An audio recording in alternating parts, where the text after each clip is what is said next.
We have the knowledge available today to help people look young, feel strong, and live a healthy 100 plus year lifespan. But with the sheer amount of health information out there and longevity influencers going against the preventative care clinical guidelines for clicks, it can be really difficult for most people to know where to start. What diet is best? Which blood tests? How do I look after my skin? That's why I've summarized the preventative care guidelines from the clinical database up to date that primary care clinics around the world, including mine, use into an easy to follow, freely available, step-by-step roadmap to optimal health. Link is in the pinned comment. All references are listed at the bottom, and this roadmap focuses on preventing disease rather than waiting and treating disease. It focuses on 14 pillars of health, starting with diet. Diet is deeply personal, and what works for one individual may not necessarily work for another. While there's no one-size-fits-all best diet, there are foundational principles that guide us towards healthier choices. The food decisions we make profoundly influence our health and longevity. A recent 2022 study suggests that transitioning from a typical Western diet to an optimal one could potentially add over a decade to a person's life. While this section offers guidance on the three primary macronutrients, that is, protein, carbohydrates, and fats, it's essential to tailor these recommendations to your tastes and preferences. The goal is to provide a framework that you can personalize, ensuring that the diet not only nourishes your body, but resonates with your lifestyle. Let's go through lean protein intake. Protein plays a pivotal role in our body, from repairing tissues, building muscles, to producing enzymes and hormones. As we age, maintaining adequate protein intake becomes even more critical to combat muscle loss, known as sarcopenia. So why is protein so pivotal as we age? Well, consuming higher amounts of protein is linked to a reduced risk of all-cause death rates, and interestingly, this association is even more pronounced for those who primarily consume plant-based proteins. A 2022 meta-analysis revealed that older adults who engage in resistance exercise, they have more significant strength improvements when their diet is supplemented with protein. In a perfect world, we should be targeting 1.6 grams of protein intake per kilogram of body weight per day. So for someone weighing 80 kilograms, this equates to 128 grams of protein each day. Reaching the 128 gram target would require an 80 kilogram person to either eat 1,444 grams of cooked chickpeas or half a kilogram of beef. Now, I'm not at all suggesting that you should do that. I'm just using those as illustrative examples for how difficult it is for most people to reach that recommended protein intake. Furthermore, adults over the age of 60 should aim for even higher protein intakes of 2 grams of protein intake per kilogram of body weight per day. This adjustment is to compensate for the accelerated muscle loss that older adults experience and the reduced protein absorption from their gut. Ideally, this protein should be spaced evenly throughout the day, 3 to 4 hours apart, so we want to have hits of protein intake to rebuild our muscles.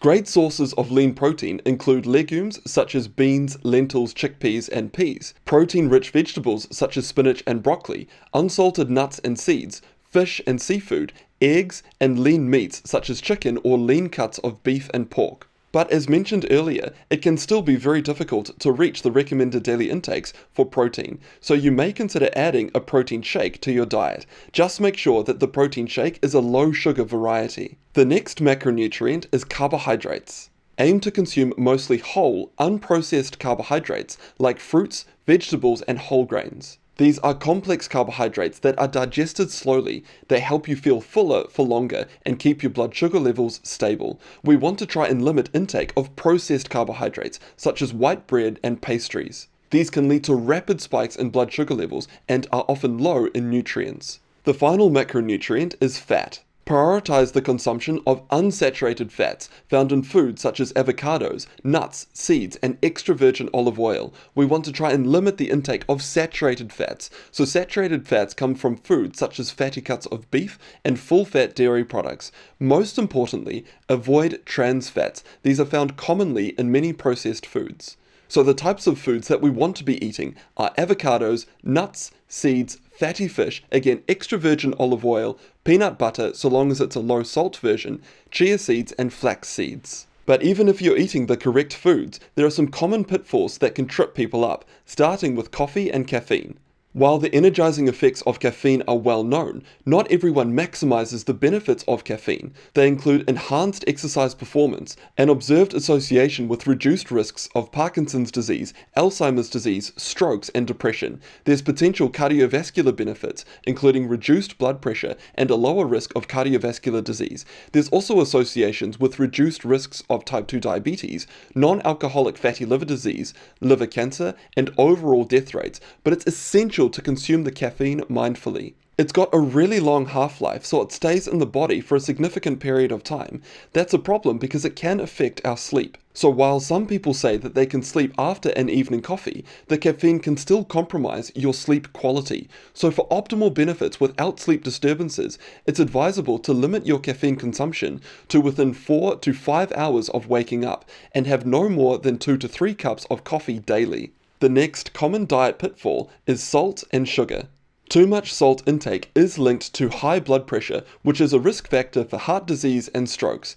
Meta-analyses of randomized controlled trials that look at salt intake reduction show a clear trend where if we have lower salt intakes, we have lower overall blood pressure. So while our bodies need a certain amount of salt to function correctly, most people consume far more than the recommended daily limit. So here are some tips to reduce your salt intake. Always check food labels. You'd be surprised at how much salt can be found in everyday items. We want to limit processed food intake. Ideally, cook at home because preparing meals at home allows you to control the amount of salt that you use, and use herbs and spices to flavor your dishes instead of relying on salt. Sauces and dressings can often be a hidden source of both salt and sugar as well, so again, homemade is best, and make sure to read the ingredients. When it comes to drinks, water is king, so ideally, make sure that water is your primary beverage. And if you are craving a soda, consider a no-sugar option. While they're not a health drink, it can be the less bad choice compared to the sugar-laden counterpart. Remember, it's not about completely removing certain foods and food groups. Ideally, we want to make informed choices that stick to the fundamentals that we've gone through. Number 2 out of the 14 pillars of health is exercise. Exercise is a key component of a healthy lifestyle. It contributes to both physical and mental well-being. Large observational studies suggest that regular exercise reduces the risks of all-cause death rates. And I've divided this section up into beginner, intermediate, and advanced. Starting a fitness journey is as much about mindset as it is about physical activity, so understand that the transformative results, they don't happen overnight. Instead, it's the consistent, small actions taken daily that compound over time. As emphasized in the book Atomic Habits by James Clear, it's about making 1% improvements each day. These atomic changes, though seemingly minor, they accumulate to produce significant results. Pacing yourself is crucial. While the allure of intense workouts might be tempting, beginning slowly and gradually increasing your intensity is vital. This approach not only fosters a sustainable exercise habit, but it also minimizes the risk of injury. Remember, it's about longevity and consistency, not just intensity. Before diving into specific exercises, recognize the significance of habit formation, so I strongly advise that you dedicate a specific time each day to fitness. This daily consistency helps cement your new routine. If you own a smartwatch, monitor your daily steps and weave that walking into your routine. So for example, you can park your car further away from your workplace, allowing for a 10-minute walk to your office. During lunchtime, before settling down to eat, take a 5-minute walk away from your workplace and then walk back. This not only adds to your daily step count, but it provides a mental break. And in the evening, again, you can do the same 10-minute walk back to your car.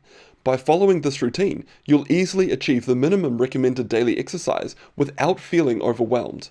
And starting your fitness journey, it doesn't require expensive equipment or gym memberships. In fact, your home offers plenty of opportunities to get active. So one approach to ease into regular physical activity is through exercise snacks, which are short, frequent bouts of activity that can be just as beneficial as longer, structured workouts. For example, at the clinic, I'll see 3 patients, then I'll stop, I'll do a set of exercises such as push-ups, and then I'll get back to it. Here are some other workout ideas. You can do squats, lunges, glute bridges, planks, wall sits, standing calf raises, and arm circles. And I can't emphasize this enough, consistency is key. So once you've started to build these activities into your daily routine, we can start considering longer runs. But when you're starting out, it's essential to begin slowly to minimize the risk of injury. And if running isn't suitable for you, you can use an exercycle, which can be an excellent low-impact alternative. Now we can transition to the intermediate exercise guide. So as you transition from a beginner to intermediate, the focus shifts from establishing a routine to optimizing and diversifying your workouts. So here's a guide to help you navigate this stage. So we do want to continue weaving exercise throughout the fabric of your daily life. So monitor your steps, opt for stairs instead of elevators, park a bit further away from your destinations to incorporate walking. These exercise snacks and at-home movements that you've learned in the beginners section, they are crucial to keep this momentum going. Once you've built up the ability to go for 20-minute jogs, we want to further build upon this foundation by aiming for at least 180 minutes of Zone 2 aerobic exercise a week, ideally spread across 5 days. So what is Zone 2 training? Zone 2 training refers to exercising at a heart rate that corresponds to about 60 to 70% of your maximum heart rate. So this zone is often described as a conversational pace, meaning that you should be able to maintain a conversation while exercising without feeling too breathless. The benefits of Zone 2 training include building a strong aerobic foundation, which is essential for improving endurance and overall fitness. Exercising in this zone encourages your body to burn fat as its primary fuel source, which can be beneficial for those looking to reduce their body fat. Zone 2 workouts are also less taxing on the body, making them ideal for active recovery days. As a crude method to calculate your Zone 2, you can estimate your maximum heart rate by using the formula 220 minus your age, then calculate 60 to 70% of this number. For example, if you're 30 years old, your estimated maximum heart rate would be 190 beats per minute, so your Zone 2 would be between 114 and 133 beats per minute.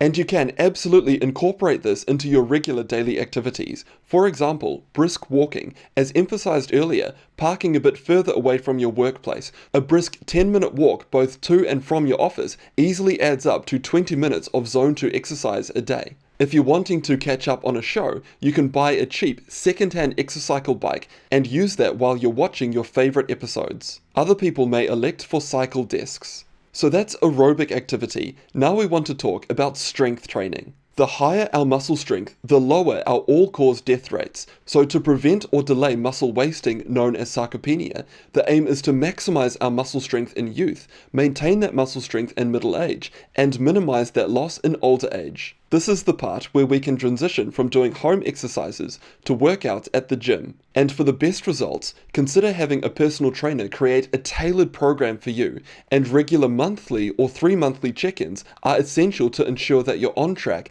and that your exercise technique and form is good. Here are some guiding principles for a well-structured strength protocol. We want to do strength training exercises at least twice a week, but for optimal results, consider increasing this to 4 or 5 sessions a week. Always start and finish your workouts with a 5 to 10 minute warm-up and cool-down. We want to progressively overload our muscles, so here's how we do it safely. We want to opt for weights that allow us to do 15 to 20 repetitions before reaching failure, and by failure I mean that you cannot do another repetition of that particular exercise. We want to finish our set about 1 to 2 repetitions before reaching that point, and this minimizes the risks of injury. As you become progressively stronger, adjust the weights that you're using to maintain that 15 repetition threshold.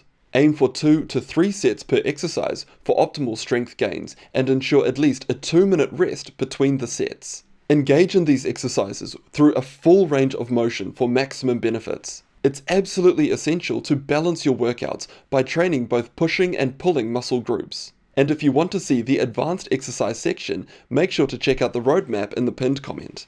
The third out of the 14 pillars of health is sleep. Good sleep hygiene can significantly enhance the quality of your sleep and in turn your overall health. Here are some sleep hygiene tips that can help you improve your sleep. So make sure that you establish a regular sleep schedule. So aim to go to bed and wake up at the same time every day, even on weekends and days off. This rhythm will help your body establish a healthy sleep pattern. Make sure that you're soaking up the sun, so aim for at least 30 minutes of natural sunlight per day, particularly the early morning sunlight. This helps to regulate your sleep patterns. Next is only sleep when sleepy, so only go to bed when you actually feel tired, rather than spending too much time in bed, and if you can't fall asleep, get up and try again later. Try to avoid taking naps during the day, because again we want to make sure that you're tired at bedtime. And before going to bed, consider having a hot bath or a shower. It raises your body temperature so that when you get out of that bath or shower, your body temperature plummets, causing you to feel sleepy. Check your mattress and pillows. The foundation of good sleep is a comfortable bed, and the life expectancy of a mattress is about 9 or 10 years. Pillows, on the other hand, they only last 2 years because they start to accumulate dust mites. Next is to manage your worries, which brings us to the fourth pillar of health, mindfulness and meditation. Mindfulness is the practice of focusing your attention on the present moment and accepting it without judgment. It's about being fully engaged in whatever is happening around you without being distracted or overwhelmed. Mindfulness can be practiced at any moment during the day, whether you're eating, walking, or even doing chores. Meditation, on the other hand, is a more formal practice where you dedicate specific time to cultivate mindfulness or other mental qualities. Regular meditation has been shown to have numerous benefits, including reduced stress, improved emotional well-being, enhanced self-awareness, increased attention span, improved sleep, and it does decrease blood pressure. Remember that mindfulness and meditation, they're skills that take time to develop. Start with just a few minutes each day and try and incorporate it into your daily routine. For example, before I start at the clinic, I arrive 10 minutes early and practice my guided meditation. The fifth pillar of health is young-looking skin. So the skin is our body's largest organ, and it acts as a shield against environmental threats. One of the best things you can do to protect your skin is to avoid excessive sun exposure, which is vital to prevent premature aging, hyperpigmentation, and skin cancer. So step 1 to young looking skin is sunscreen. Daily sunscreen application is essential for skin health. It not only prevents skin aging, but some studies suggest that it can even reverse some of the signs of aging. There are two main types of sunscreens. We've got chemical sunscreens and mineral sunscreens. Chemical sunscreens absorb UV radiation, and despite some reservations, the current research confirms their safety. Mineral sunscreens, on the other hand, they contain ingredients such as titanium dioxide and zinc oxide. These sunscreens reflect UV radiation. They're recognized as safe, but they might not shield you as extensively as the chemical versions. And when shopping for a chemical sunscreen, make sure that the sunscreen contains bemetresonol as its active ingredient. Step 2 is retinoid creams. Retinoid creams are a powerful tool in the fight against skin aging. They accelerate the skin building process by stimulating cells to produce collagen fibers and improving blood supply and nutrition to the skin. There are two main types of retinoid creams. We've got adapalene and tretinoin. A large study in 2018 found that both creams significantly improved wrinkles and other signs of aging, with no significant differences between the two. But it's worth noting that adapalene is less irritating compared to tretinoin.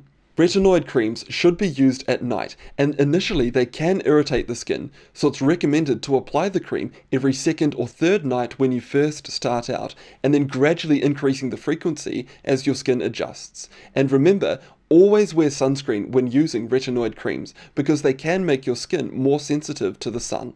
And lastly, be cautious with retinoid creams if you're pregnant or planning to become pregnant. Step 3 is collagen peptides and hyaluronic acid supplements. Collagen is a vital protein that provides structure and elasticity to the skin. However, it's estimated that adults over the age of 80 years old have 75% less collagen in their skin compared to young adults. Supplementing with 10 to 15 grams of hydrolyzed collagen can help rebuild it. Similarly, hyaluronic acid is essential for skin health, and it decreases as we age. Fortunately, just like collagen, we can rebuild our hyaluronic acid. Multiple human randomized controlled trials, including a non-sponsored, conflict-free study in 2021, showed significant improvements in skin health from hyaluronic acid supplements, including an 18.8% reduction in skin wrinkle depth. Microvitamin, which is the low-dose vitamin and mineral that I use, contains 200 milligrams of hyaluronic acid. Link is also in the pinned comment. Step 4 is vitamin B3. Vitamin B3 or nicotinamide enhances the skin barrier function, increasing hydration and improving complexion. It also improves complexion by reducing pigmentation, blotchiness, and redness associated with aging skin. It's beneficial to have a slightly higher dose than the recommended daily intake due to these effects. There are a variety of other tools that you can also include as well, such as laser treatment, photodynamic therapy, and Botox. The sixth pillar of health is dental hygiene. So maintaining good oral hygiene is essential not only for your dental health, but for your overall well-being. There is evidence suggesting a link between poor dental hygiene and cardiovascular disease, so we want to make sure that we're brushing our teeth at least twice a day. Using a fluoride toothpaste helps strengthen the tooth enamel and reduces the risk of decay. When selecting a toothbrush, consider using an electric toothbrush, such as the Philips Sonicare. Floss at least once a day and have regular dental checkups and cleanings at least every 6 months. The seventh pillar of health is sunglasses. We want to protect our eyes from the sun's UV radiation. Overexposure to UV rays, they can lead to conditions such as cataracts and macular degeneration. However, it is beneficial to not wear sunglasses in the very early morning. Like we went through in the sleep section, exposure to early morning sunlight can help regulate your sleep-wake cycles and support your overall health. Number 8 is no smoking and limited or ideally no alcohol. Number 9 is up-to-date vaccinations, and I'll provide a table here. Number 10 is a blood pressure of below 120/80 at home. So blood pressure is a critical aspect for overall health. It's the force that your heart uses to pump blood around your body, and maintaining it within a healthy range is vital for your well-being. High blood pressure or hypertension can lead to serious health issues such as strokes, heart attacks, vascular dementia, and kidney damage. Monitoring your blood pressure at home with an automated blood pressure kit, it is a good idea.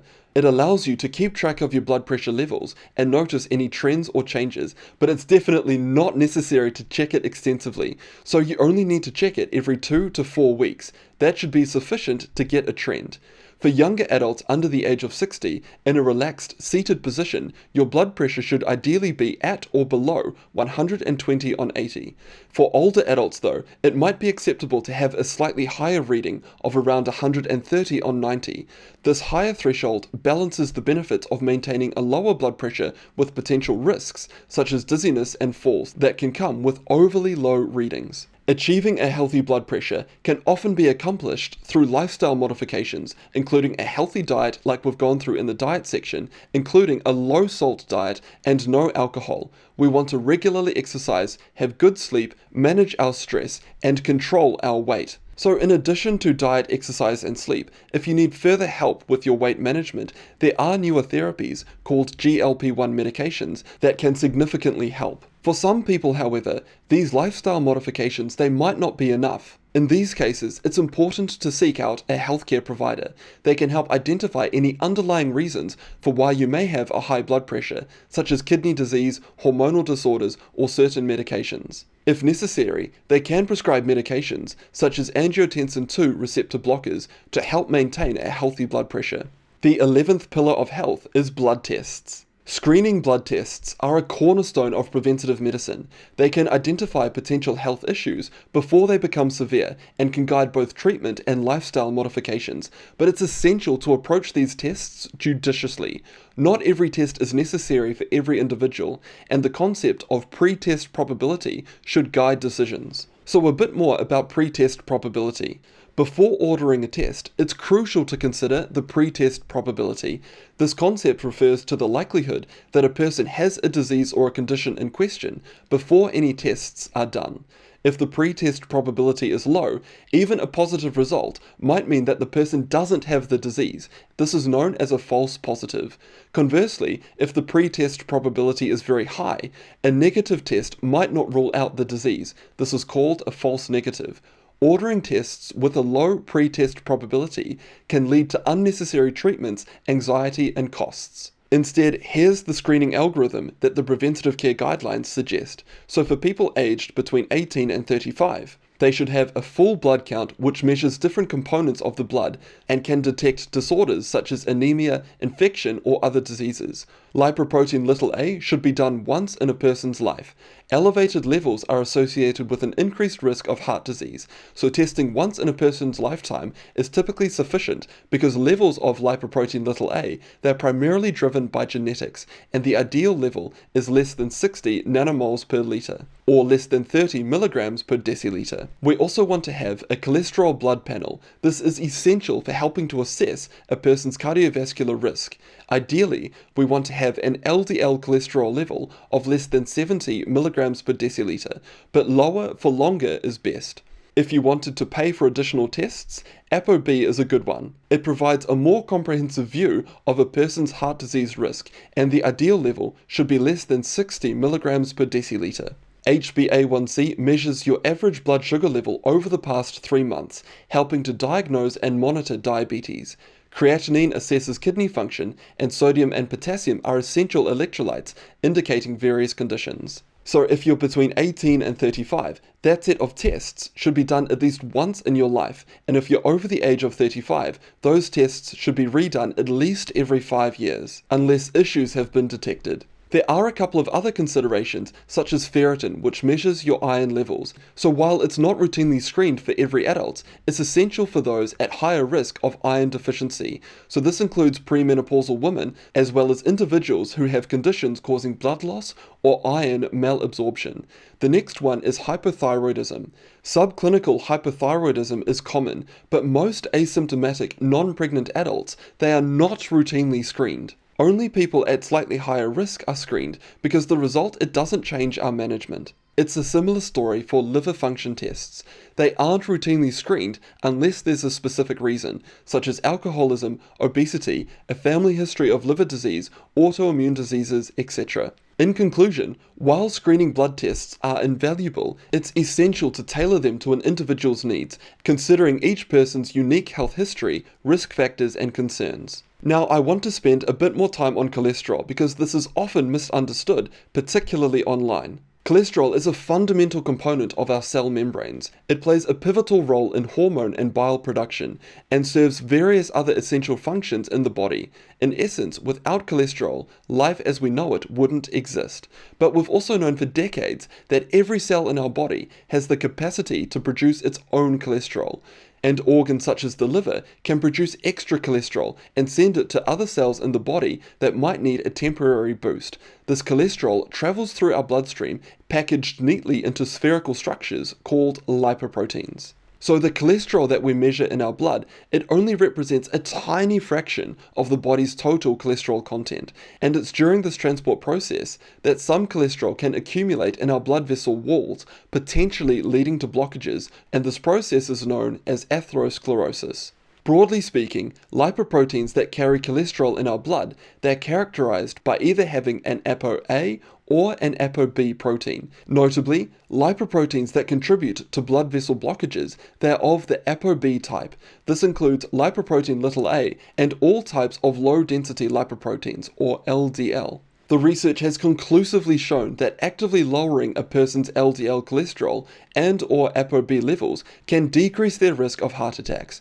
Moreover, recent studies suggest that using medications to lower LDL cholesterol to very low levels poses no significant risks.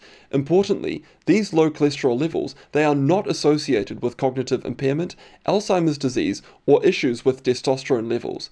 And this makes sense because our cells can all produce their own cholesterol. As for the optimal LDL cholesterol levels, the American Heart Association 2018 guidelines suggest that while there's no universally ideal LDL level, the principle remains that lower is generally better, particularly if your LDL cholesterol is below 100 milligrams per deciliter. For those at moderate risk of heart disease, we want to have a lower level, below 70 milligrams per deciliter.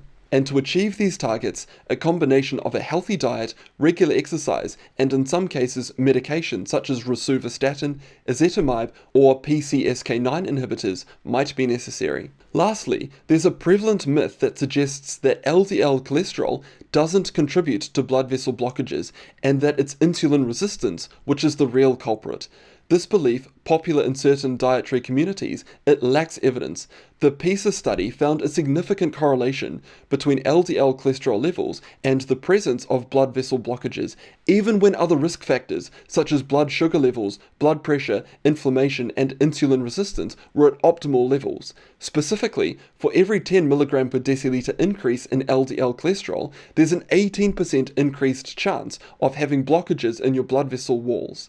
This reinforces the idea that desirable LDL cholesterol concentrations are probably much lower than those currently recommended, and suggest that atherosclerosis in both men and women develop above an LDL cholesterol threshold concentration of approximately 50 to 60 mg per deciliter. In summary, the lower your LDL cholesterol and ApoB levels, the more protected you are. Number 12 out of the 14 pillars of health is cancer screening. Early detection of cancer can significantly improve the chances of successful treatment and survival. Screening tests are used to find cancer before a person has any symptoms, and the following is based on the American Cancer Society's guidelines. Starting with breast cancer, women between the ages of 40 and 44 have the option of starting annual mammograms if they so choose. Between the ages of 45 and 54, these annual mammograms are recommended, and for the ages of 55 and above, women can either continue with the annual mammograms or switch to mammograms every 2 years, and screening should continue as long as that woman's health is good and expected to live for 10 years or longer. Moving to cervical cancer, screening should start from the age of 25, and every 3 years, women should undergo a pap smear and an HPV test. Over the age of 65, women who have had regular cervical cancer screening with normal results can stop testing. For bowel or colorectal cancer, screening can start from the age of 45, as recommended again by the American Cancer Society. You can opt for the stool-based FIT test and repeat that FIT testing every 2 years. From the ages of 55 to 75, you can consider getting a colonoscopy and repeat that colonoscopy every 10 years. And above the age of 85, it's generally advised to stop colorectal cancer screenings. Lung cancer screening start from the age of 50, but it should only be done for people that have got a 20 pack year smoking history and who currently smoke or who have quit in the past 15 years. Prostate cancer screening is generally done from the age of 50, and you should discuss the potential benefits and risks of the screening with your healthcare provider. If you do choose to be tested, you should do a PSA blood test with or without a rectal exam. A few additional notes. We do have multi-cancer early detection tests that do have the potential to detect more than one type of cancer from a single blood sample. This blood is tested for DNA or proteins from cancer cells. While these tests are really exciting, they are not meant to replace existing cancer screening tests. They're still undergoing evaluation, and more research is needed to determine the effectiveness and accuracy. The final screening I want to touch on is whole body MRI scans. There is no evidence suggesting that these imaging studies improve the survival or likelihood of finding a tumor in asymptomatic patients. The risk of false positive findings can lead to unnecessary testing and additional medical costs. Medical professional societies do not recommend whole body scanning for individuals without symptoms. But there are a few other screening programs that we can consider, which is the 13th out of the 14 pillars of health. Starting with osteoporosis screening, we can use DEXA scans to assess a patient's bone strength. Women from the age of 50 can consider a DEXA scan if there are risk factors present for osteoporosis, but all women from the age of 65 and over should undergo a DEXA scan. Men, on the other hand, should only consider a DEXA scan if risk factors are present, and these risk factors include a previous fracture, smoking, excessive alcohol consumption, liver disease, and certain medications. And the final pillar, once you've done all of the other 13 pillars, is supplements. Starting with creatine 5 grams, it's the most effective nutritional supplement currently available to athletes in terms of increasing high-intensity exercise capacity and lean body mass during training. It may also help measures of memory performance. Omega-3 is associated with a 13% reduction in the risk of heart attacks, according to a 2021 Mayo Clinic meta-analysis with a high-grade certainty. A low-dose multivitamin and mineral, such as microvitamin, can complement a healthy diet and fill nutritional gaps and support your nutritional needs when your diet falls short, without megadosing. daily multivitamin and mineral supplements for 3 years, they have been shown to improve global cognition and memory, as well as executive function in older adults. Trimethylglycine 500 milligrams reduces homocysteine levels. So high homocysteine levels, they are linked with Alzheimer's disease, but it's unclear whether lowering homocysteine will reduce Alzheimer's disease rates. Trimethylglycine also likely improves muscle performance during exercise, and it is included in the multivitamin and mineral microvitamin. Hyaluronic acid 200 milligrams, like we've mentioned earlier, reduces skin wrinkles by 18.8%. Collagen peptides 10 to 15 grams also reduce skin wrinkles by about 8%. Psyllium husk for extra fiber helps to reduce total cholesterol and blood pressure, as per a 2016 Cochrane review. And the final supplement is melatonin.